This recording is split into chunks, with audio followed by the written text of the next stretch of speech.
নমস্কার বন্ধুরা, 25শে মার্চ সোমবার দোল পূর্ণিমা তিথিতে হোলি ও রমজান মাস এই দুই জোড়া ফলাই শুরু হচ্ছে বছরের প্রথমতম ভয়ঙ্কর পেনম্বেরাল চন্দ্রগ্রহণ। গর্ভবতী মহিলা, শিশু ও সাধারণ মানুষের ক্ষেত্রে একটু ভুল ত্রুটি হলেই জীবনে কিন্তু ঘনিয়ে আসতে পারে চরম বিপর্যয়। এই চন্দ্রগ্রহণ গত কয়েকশো বছরের মধ্যে সব থেকে বড় ও বিরল চন্দ্রগ্রহণ হতে চলেছে। এই চন্দ্রগ্রহণ ভারতবর্ষ ও বাংলাদেশের সঠিক নির্ভুল সময়সূচি অনুসারে কখন সংঘটিত হতে চলেছে এবং গ্রহণের মধ্য সময় কখন থাকছে, গ্রহণের কত ঘন্টা আগে থেকে সূতককালের সময় শুরু হচ্ছে। ভারত ও বাংলাদেশের ক্ষেত্রে আলাদা আলাদা সময়ে আরম্ভ হচ্ছে বছরের প্রথমতম চন্দ্রগ্রহণ। ভারত ও বাংলাদেশের কোন কোন জায়গা থেকে দেখা যাবে এই মহাজাগতিক বিরল দৃশ্য চন্দ্রগ্রহণ এবং এই গ্রহণ আপনারা কিভাবে দেখবেন? 2024 সালের প্রথম চন্দ্রগ্রহণে গর্ভবতী মহিলা ও শিশুদের উপর কি প্রভাব পড়তে চলেছে? গর্ভবতী মহিলা ও শিশুদের ক্ষেত্রে জ্যোতিষবিদদের তরফ থেকে জারি করা হলো বিশেষ সতর্ক বার্তা। এই গ্রহণ চলাকালীন সময়ে আপনারা কি করবেন আর কি করবেন না, সমস্ত কিছুই এক এক করে বিস্তারিতভাবে জানিয়ে দেব এই ভিডিওটির মাধ্যমে। তো বিস্তারিতভাবে জানতে হলে অবশ্যই এই ভিডিওটি মনোযোগ সহকারে শেষ পর্যন্ত দেখবেন। সাথে আপনার জেলার নাম ভিডিওর কমেন্ট বক্সে কমেন্ট করে জানিয়ে দেবেন এবং ভিডিওটিতে ছোট্ট একটি লাইক করবেন। সাথে চ্যানেলে নতুন দর্শক হয়ে থাকলে অবশ্যই চ্যানেলটি সাবস্ক্রাইব করবেন পরবর্তী লেটেস্ট খবরগুলো সবার আগে দেখার জন্য। তাহলে চলুন ভিডিওটিকে শুরু করা যাক। চন্দ্রগ্রহণ, সূর্যগ্রহণ সম্পর্কে আমরা সবাই কম বেশি জানি।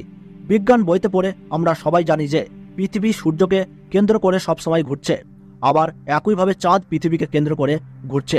এই ঘূর্ণায়মান অবস্থায় 365 দিনের মধ্যে 4 থেকে 5 বার চাঁদ, পৃথিবী এবং সূর্য একই সরলরেখায় চলে আসে। এই সরলরেখা বা লম্বালম্বিভাবে অবস্থানের কারণে সূর্যগ্রহণ কিংবা চন্দ্রগ্রহণ হয়ে থাকে। চাঁদ, পৃথিবী এবং সূর্য একই সরলরেখায় অবস্থান করে এবং পৃথিবী মাঝখানে থাকে। তখন পৃথিবীর আয়তন বড় হলে চাঁদে সূর্যের আলো পৌঁছাতে পারে না। চাঁদে আলো পৌঁছায় না বলে চাঁদকে আংশিক বা পূর্ণ দেখা যায় না, আর এই অবস্থাকেই চন্দ্রগ্রহণ বলে।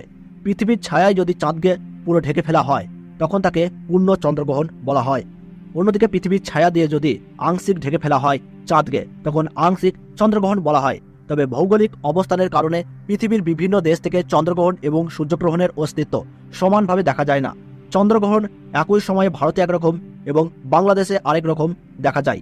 চন্দ্রগ্রহণ এবং সূর্যগ্রহণ একই কারণে হলেও সাধারণত সূর্যগ্রহণের তুলনায় চন্দ্রগ্রহণের সময় অনেক বেশি হয়ে থাকে। সূর্যগ্রহণ কয়েক মিনিটের জন্য হলেও চন্দ্রগ্রহণের স্থায়িত্ব কিন্তু একটানা কয়েক ঘন্টা পর্যন্ত হতে পারে। গ্রহণের সূতক সময়ে সব ধরনের শুভ কাজও নিষিদ্ধ থাকে। চন্দ্রগ্রহণ শুরু হওয়ার ঠিক 9 ঘন্টা আগে থেকেই শুরু হয়ে যায় সূতক কাল এবং সূর্যগ্রহণ শুরু হওয়ার ঠিক 12 ঘন্টা আগে থেকে শুরু হয়ে যায় সূতক কাল। 2024 সালের প্রথম চন্দ্রগ্রহণ ভারতীয় সঠিক সময়সূচি অনুসারে এই গ্রহণ আরম্ভ হচ্ছে ইংরেজি 25শে মার্চ 2024 সাল, আর বাংলা 11ই চৈত্র 1430 সাল সোমবার সকাল 10:23 এই গ্রহণ শুরু হচ্ছে এবং গ্রহণের মধ্য সময় বেলা 12:43, আর গ্রহণ পুরোপুরিভাবে সমাপ্ত হচ্ছে দুপুর 3:02। 2024 সালের প্রথম চন্দ্রগ্রহণে বাংলাদেশের সঠিক সময়সূচি অনুসারে এই গ্রহণ কিন্তু আরম্ভ হচ্ছে ইংরেজি 25শে মার্চ 2024 সাল, আর বাংলা 11ই চৈত্র 1430 সাল সোমবার সকাল 10:53 এই গ্রহণ কিন্তু শুরু হচ্ছে এবং গ্রহণের মধ্য সময় থাকছে বেলা 1:13, আর এই গ্রহণ পুরোপুরিভাবে সমাপ্ত হচ্ছে দুপুর 3:32। বছরের প্রথম চন্দ্রগ্রহণ Switzerland, Norway, Ireland, England, Spain, Portugal, জাপানে এই গ্রহণ দেখা যাবে। এছাড়াও Russia, Australia, Holland, Belgium, Italy, Germany, France, America, Africa, Pacific, Atlantic, Arctic এবং আন্টার্কটিকায় দেখা যাবে বছরের প্রথম চন্দ্রগ্রহণটি। আমরা জানি গ্রহণকে কেউ শুভ বলে মনে করে না। গ্রহণের সূতক সময়ে সব ধরনের শুভ কাজও নিষিদ্ধ থাকে। বড় বড় জ্যোতিষবিদ্যার তরফ থেকে জানানো হয়েছে গর্ভবতী মায়েদের পাশাপাশি শিশুরা গ্রহণ চলাকালীন সময়ে বাড়ির বাইরে অযথা বের হবেন না, ঘুমাবেন না। গ্রহণ চলাকালীন সময়ে আপনারা কিছু না খাওয়ার চেষ্টা করুন। এই সময় দাঁত দিয়ে নখ বা চুল কাটবেন না। কাঁচি, ছড়ি বা ধারালো যে কোনো বস্তু থেকে দূরে থাকার চেষ্টা করুন। এই সময় ঝগড়া, কলহ বা কোনো খারাপ কাজে লিপ্ত হবেন না। গ্রহণ চলাকালীন সময়ে খাবারের উপরে তুলসী পাতা দিয়ে রাখুন এবং গ্রহণ শেষে আপনারা স্নান করার চেষ্টা করুন।